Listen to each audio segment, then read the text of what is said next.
नवम अध्याय रामकृष्ण नामकरण। शुण अभिमन्यु कुमार कहती सुख मुनिवर गर्भवंशे मुनि जात जात वे वंश पुरोहित धार्मिक गणेश मनाई वसुदेव आणिला राई बसाई पूजिला पयर एकांते कही उत्तर मुनि नंद घरे मोर अच्छी बेनिजे तुमर कंसर डरे मु लुचाई अइली तुमको न कही एबे गोपकु तुम्बे जाओ मोर पुत्र नाम दियो ଏହା ଜାଣିବ ଏକ ନନ୍ଦ ଆନ ଜାଣିଲେ ହେବ ମନ୍ଦ ବସୁଦେବର ବୋଲ ଶୁଣି ଗୋପେ ଚଳିଲେ ଆଜ୍ଞା ଧେନି ସାମ ଗାୟନ କରି ଧୀରେ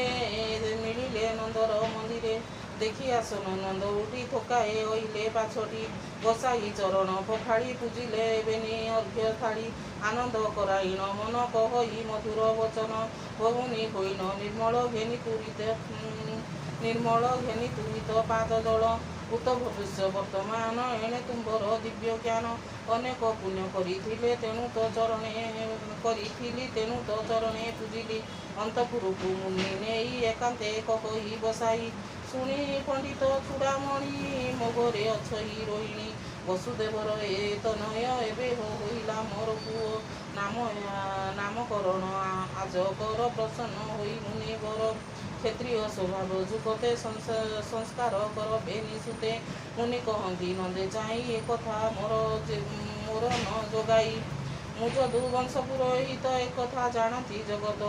ଘର ଗଜେ ଘରେ କାର୍ଯ୍ୟ କଲେ କଂସ ଜାଣିବ ଏହା ବୋଲେ ବସୁଦେବର ପୁତ୍ର ହୋଇ ପୂର୍ବେ ଅମ୍ବିକା ଗଲେ କହି ଦେବକିଆ ଅଷ୍ଟମ ଗର୍ଭର ନିଶ୍ଚୟ ହୋଇବ କୁମର କିଏ ବା ଆସିଅଛି ହୋଇ ପୁରୋହିତ ଯେ ଗଲେ ତହିଁ ହେମନ୍ତ ବିଚାରି ଅସୁର ଘେନାଇ ଯିବ ମଧୁକର ନେଇ ମାରିବ ବେନିବାଳ ଏକଥା ଅନର୍ଥର ମୂଳ ଶୁଣି ବୋଇଲେ ନନ୍ଦରାଏ ଭମୁନି ନାହିଁ ତୋର ଭଏ ତୋତ ମୁଁ ନ ଜାଣେ ବେଆନ ଏମନ୍ତ ଅଛି ମୋର ସ୍ଥାନ କହି କରାଇ ସାବଧାନେ ଆଣିଲା ମୋହର ବିଧାନେ ନିଜ ବ୍ୟବହାରେ ସୂଚିବନ୍ତ ସଂସାରେ କଲେ ବେନି ସୁତ ନନ୍ଦକୁ କହନ୍ତି ବଚନ ଶୁଣ ହେ ପୁତ୍ରଙ୍କର ନାମ ରୋହିଣୀ ସୁତ ଏ ସୁନ୍ଦର ଗୁଣେ ରଞ୍ଜିବ ସୁରନର ରାମ ଏହାର ନାମ ହେଉ ଦେଖ ଆଜନୁ ବେନି ବାହୁ ଗୋବିନ୍ଦ ଆଜ୍ଞା ପାଇଁ ପୂର୍ବେ ଦୁର୍ଗା କଷି ଅଛି ଗର୍ଭେ ତେଣୁ ତା ନାମ ସଂକର୍ଷଣ ଦେଖ ସ୍ୱରୂପ ବିଚକ୍ଷଣ ଏ ଯେ ତୋହର ନିଜ ସୁତ ଏହାର ଗୁଣ ପ୍ରମିତ ଏ ଯେତେ ଜନ୍ମେ ମହି ତଳେ ମହି ଜାଣଇ ଯୋଗ ବଳେ ଯୁଗତେ ଅନ୍ୟ ଅନ୍ୟ ବର୍ଣ୍ଣ ଆବର ଯେତେ ଗୁଣ କର୍ମ ନାମ ଏହାର ଅଛି ଯେତେ କହିବି ଶୁଣ ଏକ ଚିତେ ସେ ତ ଶୁଣିତ ଭୀତ ଶ୍ୟାମ ଯୁଗକୁ ଯୁଗ ଅନୁପମ ଏବେ ଏହାର ପୁଷ୍ଟ ନାମ ପୁଷ୍ଟ କରିବେ ବିନାଶନ ପୂର୍ବେ ଏ ବସୁଦେବ ଘରେ ଜନ୍ମିଲେ ଦେବକୀ ଉଦରେ ପିତା ଏହାର ବସୁଦେବ ତେଣୁ ୟା ନାମ ବାସୁଦେବ ଦେଖ ଏହାର ବର୍ଣ୍ଣ ଚିହ୍ନ ପ୍ରତ୍ୟକ୍ଷେ ବିଷ୍ଣୁର ସମାନ ଯେତେକ ନାମଟି ଏହାର ଅଳ୍ପେ ଜାଣଇ ବେଦବର ଏହା ଚରଣ ଆଶ୍ରା କରି ପ୍ରାଣୀ ତରନ୍ତି ଭବ ବାରି ପ୍ରଥମ ଯୁଗ ଏହା ଗୁଣ ଭନନ୍ଦ ସାବଧାନେ ଶୁଣ ବେଣୁ ରାଜାର ଅନ୍ତକାଳ ଭୂମି କମ୍ପିଲା ଗଜମାଳ ଏହାର ବଡ଼ ଆଶ୍ରା କରି ସୁଖେ ବଞ୍ଚିଲେ ନର ନାରୀ ଏହାଙ୍କ ସଙ୍ଗେ ଯାର ଭାବ ସେ ଘୋର ସଂସାରୁ ତରିବ ଏବେ ବିଶ୍ୱାସ ନନ୍ଦ କର ତରିବୁ ଭବ ମହାବର ଏମନ୍ତ କହି ନନ୍ଦ ଆଗେ ମୁନି ମଥୁରା ଗଲେ ବେଗେ ନନ୍ଦ ସନ୍ତୋଷ ମନେ ଶୁଣି ରାଜାଙ୍କୁ ଘେନିଲେ ରୋହିଣୀ ଯଶୋଦା ଗୁଣ ଘେନି ଗୋଳେ ସ୍ତନ ପିଆଇ ସୁଖ ବଳେ କେତେକ ଦିନ ତହିଁ ଗଲା ଶୁଣ ହେ ଅଭିମନ୍ୟୁ ବଳା ଦିନେ କ ରାମ ଶିରଧର ମନ୍ଦିର ହୋଇନ ବାହାର ଚାଲନ୍ତି ଆଗେ ଘୁଞ୍ଚା କ୍ଷଣ କ୍ଷଣିକ ପଛ ଘୁଞ୍ଚା ଚରଣେ ନୁପୁର ବାଜେଣୀ କରେ କଙ୍କଣ କଣ୍ଠେ ମଣି ମିଳନ୍ତି ଗୋପୀଙ୍କ ଗଣା କଦମେ ପଡ଼ି ହୁଅନ୍ତି ବଣା ଚରଣ ଋଣୁନାଦେ ଗୋବିନ୍ଦ ଖେଳନ୍ତି ଆନନ୍ଦେ ଦେଖି ଦାମନ୍ତି ବେନି ମାଏ ରାମକୃଷ୍ଣଙ୍କ ପଙ୍କ କାଏ କୋଳେ ବସାଇ ଘରେ ଆଣି ଅଙ୍ଗ ଧୁଅନ୍ତି ବାସ ପାଣି ଜିନ ବସନେ ପୋଛି ଦେହ କ୍ଷଣ କ୍ଷଣ କେ ମାୟାମ ବେନି ମାତାଏ କୋଳ ଧରି ସ୍ତନ ପିଅନ୍ତି ପେଟ ଭରି ତୁଣ୍ଡରେ ଦୁଇ ଦନ୍ତ ଦେଖିନ ଯଶୋଦା ଉଷତ ରୋହିଣୀ ଦେଖିଣ ସାନନ୍ଦ ପୁତ୍ରକୁ କୋଳ କଲାନନ୍ଦ ଦିନକୁ ଦିନ ବଳିଆର ବଢ଼ନ୍ତି ରାମ ଦାମୋଦର ଅଧିକେ ବାଳକର ମେଳେ ଗୋପୀଛେ କରିଥାନ୍ତି କୋଳେ ଖେଳନ୍ତି ଗୃହ ଦାଣ୍ଡ ଭାଗେ ବାଛୁରୀ ମାନଙ୍କର ସଙ୍ଗେ ଉଠନ୍ତି ବସାଙ୍କ ଉପରେ ଧୂଳି ଧୂସର କଳବରେ ବସା ଯେ ପଳାବନ୍ତି ଉଠି ଲାଙ୍ଗୁଡ଼ ଧରନ୍ତି ସାଉଁଟି ପୁଣି ପଳାନ୍ତି କର ଛାଡ଼ି ତଳେ ପଡ଼ନ୍ତି ମୁହଁ ମାଡ଼ି ତୁଣ୍ଡରୁ ଗଳଇ ରୁଧିର କାନ୍ଦନ୍ତି ବ୍ରହ୍ମାଣ୍ଡ ଠାକୁର ଘରୁ ବାହାର ହୋଇ ଗୋପୀ କୃଷ୍ଣଙ୍କୁ ଚାହାନ୍ତି ନିରେଖି କୋଳେ ଧରନ୍ତି କୃଷ୍ଣ ନେଇ ଧୂଳି ପୋଛନ୍ତି ବସ୍ତ୍ର ଦେଇ ଘରେ ଶୁଆଇ ବସ୍ତ୍ର ପୋଡ଼ି ଲୋଟନ୍ତି ପୁଣି ତଳେ ପଡ଼ି କ୍ଷଣକେ ହୁଅନ୍ତି ବାହାର କ୍ଷଣକେ ଅଗ୍ରସର ଗୋପୀ ଧରନ୍ତି ଯାଇ କୋଳେ ଚୁମ୍ବନ ଦିଅନ୍ତି କୂଳ କୁତୁହଳେ ନନ୍ଦର ଘରେ ଦେଇ କହନ୍ତି ଯଶୋଦାକୁ ଚାହିଁ ଏତର କେବଳ ବିଚାର ପୁତ୍ରକୁ ନରକୁ କିମ୍ବା ଘର ଏକେ ବାଳକ ନ ସମ୍ଭାଳୁ ବିପଦେ ପଡ଼ିଲେ ଯେ ଭାଳୁ ଶୁଣି ଯଶୋଦା ହରି ଘେନି ରାମକୁ ସମ୍ଭାଳେ ରୋହିଣୀ ଦିନକୁ ଦିନ ପ୍ରମିତ ଘରେ ନ ରହନ୍ତି ଅନନ୍ତ ବସୁଙ୍ଗ ଧରିଣ ନାଚନ୍ତି ଅଗ୍ନିର ନିକଟେ ବୁଲନ୍ତି ଡେରିଲା ଖଣ୍ଡାକୁ ଚାଳନ୍ତି ଅଶ୍ୱର ପାଟିରେ ସେ କରନ୍ତି ପଡ଼ି ଲୋଟନ୍ତି ଜଳ କୁଣ୍ଡେ ହସ୍ତ ଧରନ୍ତି ଶ୍ୱାନ ତୁଣ୍ଡେ କଣ୍ଟା ଉପରେ ପଡ଼ି ଯାଆନ୍ତି ମାତାର ପଛକୁ ଧରନ୍ତି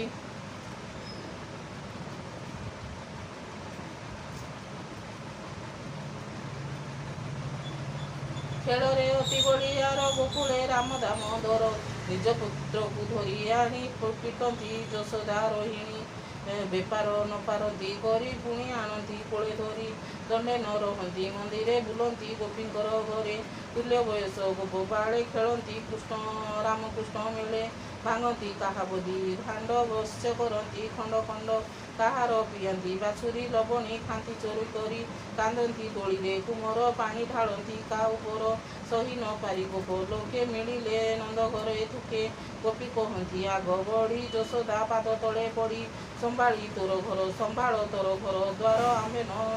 ଆମ୍ଭେ ନ ଛାଡ଼ିବୁ ଗୋପପୁର ସହିବୁ ଦୋଷ ଆଉ କେତେ ଶୁଣି ନ କଲା କର୍ମ ଯେତେ ଜୀବିକା ବୁଡ଼ିଲା ମୋହର ବାଛୁରୀ ମେଳେ ତ କୁମର ଘରେ ନଥାଇ ଯେତେବେଳେ ଚୁରି କର ଇଏ ବହଳେ ଶିକା ଦୌଡ଼ି କାଟି ଦେଇ ଲବଣୀ କାନ୍ଥେ ଲିପୁ ଥାଇ ବସ୍ତ୍ର ଚିରଇ ଘରେ ବସି କହିଲେ ବେକେ ଯାଏ ଋଷି ଖୋଜି ଦୁଧ ସର ଖାଇ ଭାଣ୍ଡର ଭିତରେ ମୁତଇ ଖାଇ ନ ପାରେ ଯାର ଘରେ ଭାଣ୍ଡ ଭାଙ୍ଗଇ ତ କୁମର କିଛି ନ ପାଇତା ଯାର ଘରେ ଉଠଇ ଦୋଳିର ଉପରେ ପୁଅ କନ୍ଦାଏ ପାଦ ଚାଲି ଗୋଡ଼ାଏ ଗଲେ ଦିଏ ଗାଳି ଏକ ଗୋପୀଏ କୋପ ଭରେ କହନ୍ତି ଯଶୋଦା ଆଗରେ ଯମୁନା ଗଲାବେଳେ ମୋର ଦ୍ୱାରେ ମିଳିଲା ତ କୁମର କବାଟ ଫିଟାଇ ମୋହର ଘରେ ପଶିଲା ଯେନେ ଚୋର ତା ଦେଖି ବାହୁଡ଼ିଲି ମୁହିଁ ଜଳା କବାଟ ବାଟେ ଚାହିଁ ଶିକାରେ ଅଛି ମୋର ସ୍ୱର ଗମ୍ଭୀରେ ବଢ଼ାଇ ଅନ୍ଧାର କିଛି ନ ପାଇ ମୋର ଘରେ ପଶିଲା ଗମ୍ଭୀରି ଭିତରେ କି ମନ୍ତ୍ର ଜାଣେ ତୋର ପୁଅ କୋଟିଏ ଚନ୍ଦ୍ରଜିଣୀ ଦେହ ଅନ୍ଧାରେ ଗଲା ସେ ତ ସେ କେଣେ ପୁଣି ଚାହିଁଲା ଏଣେ ଥେଣେ ଦେଖିଲା ଶିକା ଅଛି ଉଚ୍ଚେ ହସ୍ତ ନ ପାଇଲା ଚଢ଼ାନ୍ତେ ରୋଳ ଆଣିଲା ଥାତିକାରେ ଉଠିଲା ତଥିର ଉପର ସବୁ ଖାଇଲା ଦୁଧ ସର ତୁଣ୍ଡରୁ ନ ଆସେ ଉତ୍ତର ଆର ଗୋପୀଏ ହୋଇ ଆଗ କୋପେ କହଇ ବେଗେ ବେଗେ ବୋମାତ ଗଲି ନୀର ଆଣି ତ ସୁତ ଖାଇଲା ଲବଣୀ ଆସି ହୋଇଲି ବେଗେ ଘର ବସିଛି ବିଡ଼ାର ଉପର ମୁଁ ଏବେ ବସିଅଛି ଜଗି ଖାଇବି ଆନନ୍ଦରେ ମାଗି ଘରେ ପଶିଲି ବେଖେ ମୁହିଁ ଚାହିଁଲି ଗଲାଣି ପଳାଇ ପୁଣି ଗୋପୀଏ ଆଗ ସରି ବୋଇଲା ଶୁଣ ନନ୍ଦ ନାରୀ ଦିନେ ଯେ ମୋର ଘରେ ଥିଲା କର ଅଞ୍ଜଳି ପ୍ରସାରିଲା ବୋଲଇ ଫୁଟିଲି ମୁଁ ପଥ ଲବଣୀ ଦିଅ ମୋର ହସ୍ତ ପୁରାଇ ଦିଅ ସର ତ ଘରେ ନ ପଶିବ ଚୋର ମୁଇଁ ହରସ ଶୁଣି ହରସ ହେଲି ମୁହିଁ ସର ଗୁଡ଼ିଏ ଦେଲି ନେଇ ହସ୍ତେ ନ ପୁରିଲା ତାହାର ବୋଲଇ ଆଣ ଖାତିକାର ଶୁଣି ଥକାଏ ଦେଲି ନେଇ ଦେଖିଲି ହସ୍ତ ନ ପୁରଇ ଯେତେକ ଘରେ ଥିଲା ମୋର ଦୁର୍ଗ ଲବଣୀ ଘୃତ ସର ସବୁ ଧାଡ଼ିଲେ ବେଗେ ନେଇ ଦେଖିଲି ହସ୍ତ ନ ପୁରୋଇ ପାଖ ପଡ଼ିଶା ଯେତେ ଘର ସବୁ ଆଣିଲି ଦୁଦଶର କେବେ ହିଁ କର ନ ପୁରିଲା ପୁଣି ହିଁ ଆଣଲୋ ହୋଇଲା ମୁଁ ଦେଖି ମୁଁ ହୋଇଲି ଚକିତ ଏକାଗ୍ରାସକେ କଲାଗ୍ରସ୍ତ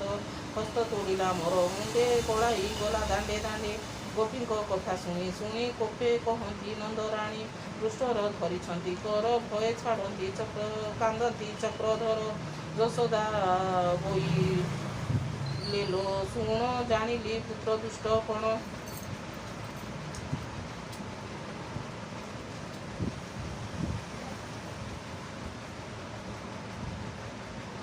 ତୁମ୍ବର ମଣିଲି ସଦୟ ଦେଇଟି ଲବଣୀ ମେଚାଏ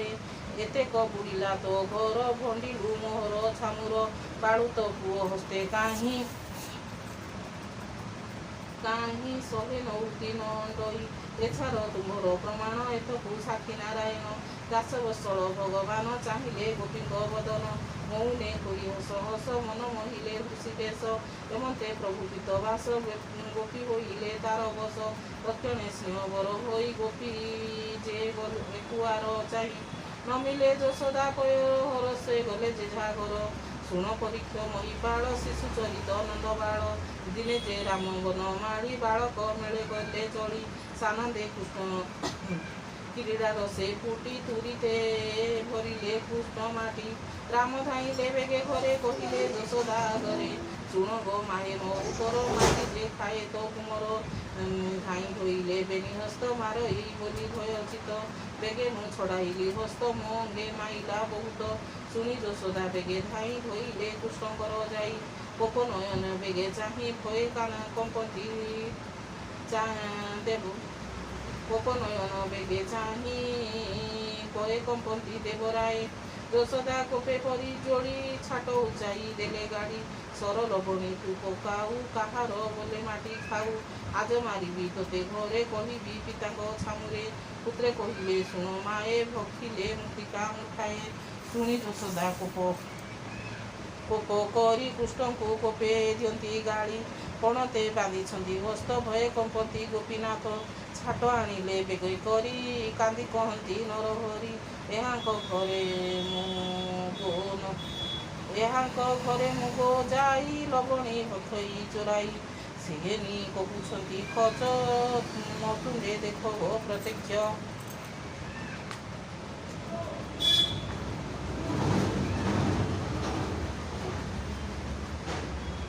ବଳଦେବ ହିଁ ମତେ ଋଷି ତ ଆଗେ କହିଲେ କ ଆସି ମୁଁ ତୁଣ୍ଡେ ଭରିଥିଲି ମାଟି ତେବେ ହେଁ ସିନା ଛାଟ ପିଟି ହସ୍ତରୁ ଛାଟ ବେଗେ ପକା ମାତା କହିଲେ ତୁଣ୍ଡ ଦେଖା ଶୁଣି ସାନନ୍ଦ ଚକ୍ରଧର ବିସ୍ତାରୀ ଦେଖାନ୍ତି ଅଧର ଦକ୍ଷିଣେ ବେଣୀ ପାଟି ଧରି ତୁଣ୍ଡେ ଚାହିଁଲେ ନନ୍ଦନାରୀ ଦେଖ ଇ ଅଶେଷ ବ୍ରହ୍ମାଣ୍ଡ ଶପଥ ମହି ନବ ଖଣ୍ଡ ସ୍ଥଳ ସାଗର ମହିଧର ଶଶୀ ନକ୍ଷତ୍ର ଦିବାକର ଦିଗ ଆକାଶ ଅନ୍ତରାଳ ଗ୍ରହ ପବନ ମେଘମାଳ ସ୍ଥାବର ଆଦି ସର୍ବଜନ୍ତୁ ଏହି ସଂସାରେ ଯେତେ ହେତୁ ନଗ୍ରପାଟଣାପୁର ଗ୍ରାମ ନଦୀ ପର୍ବତ ଘୋରତମ ମଥୁରାପୁର ଆଦି କରି ଗୋପୀନଗର ନର ନାରୀ ବାଳକ ମେଳେ ନନ୍ଦ ଘରେ କୃଷ୍ଣଙ୍କୁ ଧରିଛନ୍ତି କୋଳେ ରୋହିଣୀଛନ୍ତି ରାମ ଭେନି ସ୍ତୁତି କରନ୍ତି ସୁରମୁନି ଦେଖି ଚକିତ ନନ୍ଦରାଣୀ ମୁଛିତେ ପଡ଼ିଲେ ଧରଣୀ ପୁଣି କ୍ଷଣିତେ ପାଇ ଜ୍ଞାନ କହଇ ଦେଖିଲି ସ୍ୱପନ କେଉଁ ଦେବତା ମାୟା କଲା ମୋହର ମନକୁ ମହିଲା କିଏ ବା କହିଲି ଯେ ବାଇ ଜ୍ଞାନେ ହାରିଲି ଗର୍ବ ଚାହିଁ ଜଗତେ ଦେଖିଲି ଯେ ଗର୍ବ ଏକି ଅନନ୍ତ ପଦ୍ମନାଭ ସିଦ୍ଧ ପୁରୁଷ କିବା ଜାତ ଏହାଙ୍କୁ ବୋଲେ ମୁଁ ସୁତ କିବା ଡାକିନି ମାୟା କଲା ଗର୍ଭେତ ଏମନ୍ତ ଦେଖିଲା ନପୁନ କଡ଼ଇ ଆପଦ ଶୋକେ ଯଶୋଦା ଗଦ ଗଦ ଏତେ ନୁହଁଇ ଭଲ ଚିହ୍ନ ମୋହର ମନ ଛନ ଛନ ଏତେ ବିଚାରି କଲା ଭୟ ମାୟା ମହିଲେ ଦେବରାୟ ତତ୍କ୍ଷଣେ କୃଷ୍ଣ କଲା କୋଳ ନମଇ ଦଶ ଦିଗ ପାଳ ଜୟ ଚଣ୍ଡିକା ଗୋରୁଙ୍ଗଳା ରଖ ମୋ ଏକଇର ବଳା ଗଜପଦ ନକ୍ଷତ୍ର ପାଳ ବଳି ମୁଁ ଦେବ ହିଁ ଛାଗଳ ନମଇ ଗୋବିନ୍ଦର ପାଏ ନିଷ୍ଠ ଖଣ୍ଡିବା ମତ ନଏ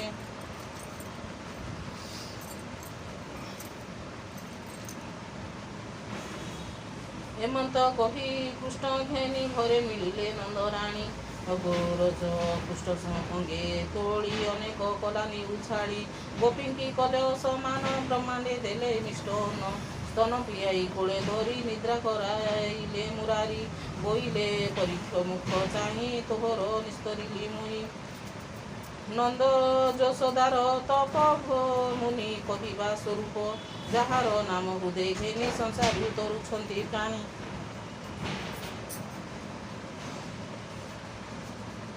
ତପେ ବିଧାତା ନ ଦେଖଇ ଜାନାମ ଈଶ୍ୱର ଜପଇ। ତେବେ ନ ଜାଣନ୍ତି ଯାହାକୁ କେମନ୍ତ ପ୍ରସନ୍ନ ନନ୍ଦକୁ। ଯଶୋଦା କଲେ ଯେତେ ଭାଗ୍ୟ ତାହାରି କୋଳେ ପଦ୍ମନାଭ। ଗର୍ଭେ ଧରିଲା 10 ମାସ ଦେବକୀ ହୋଇଲା ନିରାଶ। କହିବା ମତେ ମୁନି ବର ନିର୍ମଳ ହେଉ ମୋ ଶରୀର। ମୁନି କହନ୍ତି ତାହା ଶୁଣି ହରିଚରିତ ମନେ ଗୁଣି। ଶୁଣି ରାଜନ ହରି କଥା ଆଦି ସୃଷ୍ଟି କାଳ ବିଧାତା। ଅଷ୍ଟ ବସୁକୁ ଜାତ କଲା ଜଣ ଜଣକେ ନାମ ଦେଲା। ପୁତ୍ରଙ୍କ ମଧ୍ୟରେ ସୁଧା ଧୀର ଦ୍ରୋଣ ବସୁ ତାହାର ନାମ ଯାହାର। ପତ୍ନୀର ନାମ ତାର ବୀରା ତୁଲ୍ୟ ଅପସରା। ପୁତ୍ରବଧୂକୁ ଡାକି ଧୀରେ ଆଦେଶ ଦେଇ ବେଦ ବରେ। ଶୁଣି ଯୋଡ଼ିଲେ ବେଦ ପ୍ରମାଣେ ସୃଷ୍ଟି କର ସଂସାରେ ହୋଇବ ତୁମର। ଶୁଣି ଯୋଡ଼ିଲେ ବେନିକର ବୋଲନ୍ତି ମଧୁର ଉତ୍ତର। କହନ୍ତି ଶିରେ କର ଦେଇ ଭୋତାତ ତେଣେ କାର୍ଯ୍ୟ ନାହିଁ।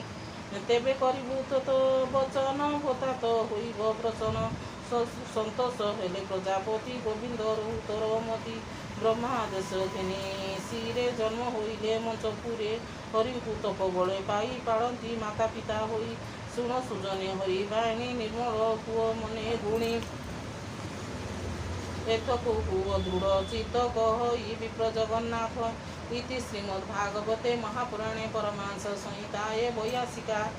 ଦଶମ ସ୍କନ୍ଧେ ନନ୍ଦ ଯଶୋଦା ସ୍ୱରୂପ ଦର୍ଶନେ ନାମ 9ମ ଅଧ୍ୟାୟ।